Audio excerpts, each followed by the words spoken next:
اندر اگر آپ قانون کو اٹھا کر دیکھیں گے تو کسی بھی قانون کے اندر یہ نہیں لکھا ہے کہ آپ اپنی مذہب کی جو ہے تو تبلیغ نہیں کر سکتے. مولانا وہی کرتے تھے تو اس ملک کے قانون نے حق دیا ہے.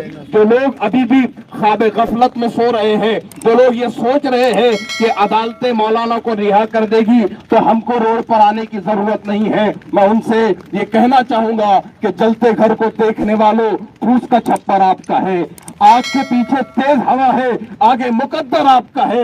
اس کے قتل پہ میں بھی چپ تھا، میرا نمبر اب آیا، میرے قتل پہ آپ بھی چپ ہو، اگلا نمبر آپ کا ہے. جو لوگ مولانا کی گرفتاری پر خاموش ہے ان کو سمجھنا چاہیے، ان کو شرم آنی چاہیے. اور موجودہ دور کی حکومت نے جو ہے تو بے شرمی کے ناخن لی ہوئی ہے، اور یو پی کے اندر جتنے ہتھ کنڈے ہو سکتے تھے وہ تمام استعمال کیے جا رہے ہیں. لیکن اللہ کی ذات سے یہ امید ہے، یہ جو ایک کیچڑ جمع ہوا ہے یو پی کے اندر، اس بار یہ صاف ہو کر رہے گا. اور جب کیچڑ صاف ہو جائے گا تو کمل کی فطرت صاف وہ گندگی میں اگتا ہے، جب گندگی صاف ہو جائے گی تو کوئی کمل اگنے والا نہیں ہوگا، یہ ہو کر رہے گا. جو لوگ ابھی بھی یہ سوچ رہے ہیں کہ یہ فلاں پارٹی کا مورچہ ہے یا یہ فلاں تنظیم کا مورچہ ہے اس لیے ہم نہیں آئے، تو ان کو ہوش کے ناخن لینا ہوگے. ہم کو روڈ پر اترنا ہوگا، ہم کو سڑکوں پر اترنا ہوگا، اور اس ملک کو یہ یاد دلانا ہوگا کہ مسلمان ڈرنے اور گھبرانے والا نہیں ہے. کیونکہ یہ جو پچھلے مہینوں سے جو کارکردگی ہندوستان میں اچانک سے عروج پر آ گئی ہے، کیونکہ یو پی کا الیکشن ہے اور مسلم قیادت کو ڈرانے کا کہیں نہ کہیں ڈرانے کا اور دھمکانے کا کام چل رہا ہے. اور جو ہے تو ان کو لگتا بھی ہے کہ ہم ڈر جائیں گے، لیکن ان کو پتا نہیں ہے اس ملک کے اندر ہماری 1400 سالہ تاریخ ہے، ہم نے نہ کبھی ڈرے ہیں نہ ڈریں گے. اور بس میں مبارکباد دیتا ہوں مجلس اتحاد المسلمین کے تمام ذمہ داران کو، ہمارے اپنے ایم پی صاحب کو جناب امتیاز جلیل صاحب کو، کہ انہوں نے ایک اقدام اٹھایا ہے کہ ہم سڑک پر اتریں گے. کیونکہ اگر آپ سڑک پر اتریں گے تو عوام سڑک پر اترے گی، کیونکہ آپ کے ہاتھ میں قیادت ہے. اور جب قائد سڑک پر اترتا ہے تو عوام بھی سڑک پر اترتی ہے. اور ہو سکتا ہے آج ہم مٹھی بھر کے جمع ہوئے ہیں، لیکن اگر چند دنوں کے اندر مولانا کی رہائی عمل میں نہیں آتی ہے تو یہی مجمع لاکھوں کی تعداد میں اورنگ آباد میں نظر آئے گا انشاءاللہ. وآخر دعوانا ان الحمدللہ رب العالمین. جزاک اللہ خیر. میں جناب ناصر صدیقی صاحب سے گزارش کروں گا کہ وزارت خیال میڈیا والوں کو بہت. اعوذ باللہ من الشیطان الرجیم، بسم اللہ الرحمن الرحیم.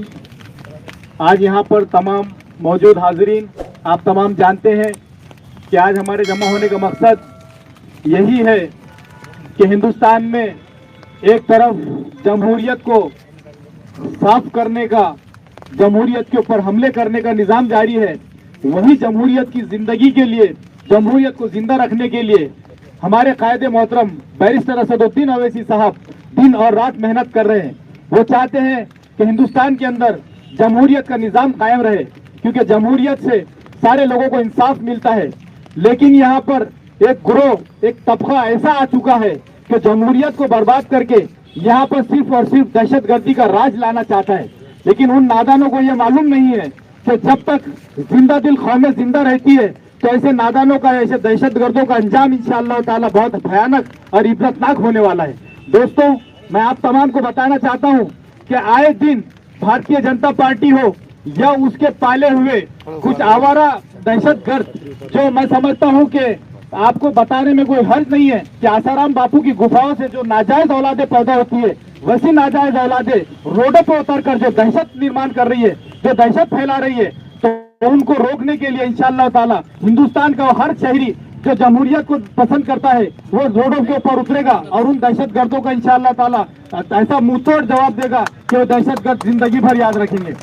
دوستوں، آپ نے دیکھا ہوگا کہ ایک دائی جو دین کا پیغام لے کر لوگوں تک جاتے ہیں، کسی کے ساتھ کوئی زبردستی نہیں کرتے ہیں، آج ان کے اوپر طرح طرح کے الزامات عائد کیے جا رہے ہیں. ان کو فنڈنگ کہاں سے آ رہی ہے یہ بتایا جا رہا ہے، ان کے لنکس کہاں سے ہے یہ بتایا جا رہا ہے. ان نادانوں کو یہ نہیں معلوم کہ آج 20 سال سے مولانا آج کس قدر ہندوستان کے اندر اپنی خدمات کو انجام دے رہے ہیں.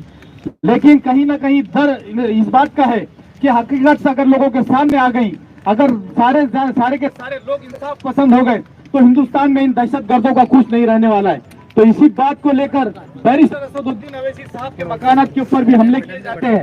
کہیں ہے تو برق صاحب کے اوپر الزامات لگائے جاتے ہیں کہ فلاں لوگوں کی تعریف کی. ان کو مسلمانوں کا منہ کھولنا، مسلمانوں کے انصاف کے لیے بات کرنا یہ بالکل پسند نہیں آ رہا ہے. لیکن مجلس اتحاد المسلمین انشاءاللہ اورنگ آباد میں جیسے آج ایم پی امتیاز جلیل صاحب کی قیادت کے اندر یہاں پر ایک دھرنا دیا گیا ہے، اسی طرح پورے مہاراشٹر میں نہیں بلکہ ہم پورے ہندوستان کے اندر انصاف کی لڑائی کو جاری رکھیں گے.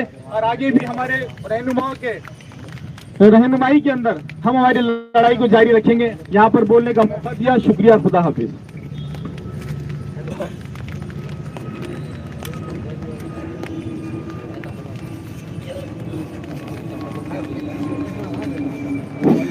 میں جناب مولانا مفتی ارقم صاحب سے گزارش کروں گا کہ وہ اظہار خیال فرمائیں.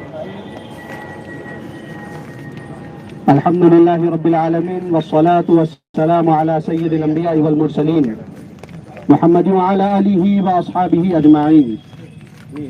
محترم دوستو عزیزو، خصوصاً برادران وطن، ہمارے لیے اس ملک میں رہتے ہوئے یہ بڑی شرمناک بات ہے.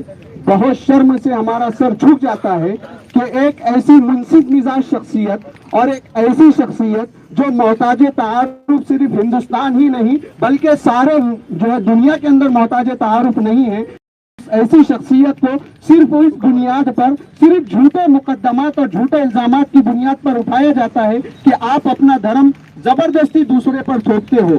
اگر آپ نے جب اتنی تحقیق کر ہی لی تو کم از کم اتنی تحقیق ضرور کر لینی چاہیے تھی کہ کتنے ایسے لوگ ہیں جن پر بیجا دھرم تھوپا گیا. میں سمجھتا ہوں کہ اگر اس کی جو ہے بنیادی طور پر تحقیق کی جائے تو شاید کوئی ایک بھی کیس ایسا نہیں ملے گا جس پر زبردستی جو ہے دھرم اسلام تھوپا گیا. بس صرف اور صرف ایک ہوا کھڑا کیا جا رہا ہے اور اس ملک کی جمہوریت کو ختم کرنے کی سازش کی جا رہی ہے. میں جو ہے ہمارے فکر مند ذمہ داران احباب جنہوں نے جو ہے تو آج اس مجلس کا اور اس مورچے کا انعقاد کیا، اس کو منعقد کیا، بہت اچھی سوچ اور بہت اچھی فکر کے ساتھ کیا کہ ہمارے ملک میں جو ایک طریقے سے لادینی مذہب جو ہے کسی کے اوپر ڈالا جا رہا ہے، کسی کے اوپر تھوپا جا رہا ہے، ہم جو ہے اس کی پرزور مخالفت کرتے ہیں، پرزور مذمت کرتے ہیں. اسی طریقے سے جو ہمارے قائد ہے بیرسٹر اسدالدین اویسی صاحب، ان کے گھر پر جو ہے حملے کیے جاتے ہیں. یہ کہاں کی جو ہے انصاف کی بات ہے؟ ایک انصاف کی بات کرنے والا آدمی کیا وہ انصاف کی بات بھی اس ملک میں نہیں کہہ سکتا؟ اگر ہمارا اس ملک یہاں تک گر چکا ہے تو ہم دوبارہ اس ملک کے تعمیر اور ترقی کی راہ بہت دور دیکھتے ہیں. اس لیے آئیے ہم سب جو ہے برادران وطن کے ساتھ مل کر اس بات کا عہد کریں، اس بات کا ارادہ کریں کہ دوبارہ جس طریقے سے مسلمانوں نے اس ملک میں تاریخ بنائی، دوبارہ ہم اس ملک کو، اس ملک کی سالمیت کو اور اس ملک کو محفوظ کرنے کی پوری کوشش کریں گے انشاءاللہ. بہت بہت شکریہ دو باتیں کہنے کے موقع دیا گیا. محترم سامعین، آپ تمام جانتے ہیں کہ ہمارے قائد جناب امتیاز جلیل صاحب اس وقت پورے ضلع کے دورے پر ہے، اور آپ کا یہ دورہ تقریباً 1 مہینہ پہلے ڈیزائن ہو چکا تھا، سب کو ٹائم دیا جا چکا تھا. کل قائد محترم گنگا پور میں تھے اور آج کنڑ جانے والے تھے، لیکن یہ جو سلگتا ہوا مسئلہ ہے اس کے دیکھتے ہوئے اس کے چلتے ہمارے قائد جناب امتیاز جلیل صاحب نے آج صبح سے جو دورہ کنڑ سے شروع ہونے والا تھا اسے کچھ گھنٹوں کے لیے ملتوی کیا تھا، اور اب جناب امتیاز جلیل صاحب کو کنڑ کے لیے روانہ ہونا ہے. اس کے بعد یہاں پر یہ دھرنا انشاءاللہ جاری رہے گا. میں